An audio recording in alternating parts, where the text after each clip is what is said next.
வணக்கம் மாணவர்களே, 8ஆம் வகுப்பு அறிவியலில் தாவர உலகம் அந்த பாடத்தில் இருக்கக்கூடிய மருத்துவ தாவரங்கள் 2 தாவரங்கள் மட்டும் பார்க்க போகிறோம். அகாலிஃபா இண்டிகா குப்பை மேனி நிறைய இடத்துல பார்த்துருப்பீங்க. வீட்டு வாசலில் இல்லை ஏதாவது தோட்டம் அது மாதிரி இருக்க தானாகவே முளைக்கக்கூடியது. இதுதான் குப்பை மேனி தாவரம்.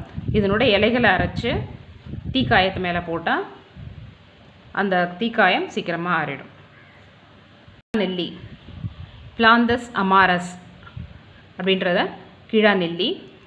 இது எல்லாருக்கும் தெரியும், மஞ்சள் காமாலை நோய்க்கு சிறந்த மருந்தாக இருக்கும், கல்லீரலுக்கு நல்ல வலிமை கொடுக்கும். இதுதான் கீழா நெல்லி. சிறிய இலை இருக்கும், கொஞ்சம் கசப்பான தன்மை உடையது. இப்போ கீழா நெல்லி தாவரத்தை பயன்படுத்தி எப்படி நம்ம ஒரு ஹெர்பேரியம் தயாரிக்கலாம் அப்படின்னு பார்க்க போகிறோம். தாவரத்தை சேகரித்து உலர்த்தி அழுத்தி ஒரு அட்டையின் மீது ஒட்டி நம்ம வைக்கிறோம். இப்போ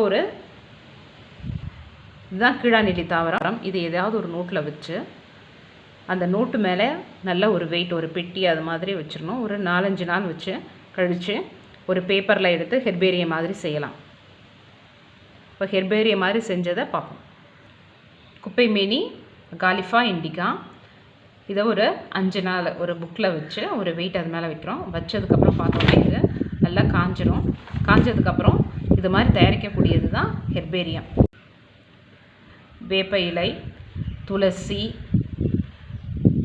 தூதுவளை அதெல்லாம் எடுத்து நம்ம இதே முறையில் ஹெர்பேரியம் தயாரிக்கலாம்.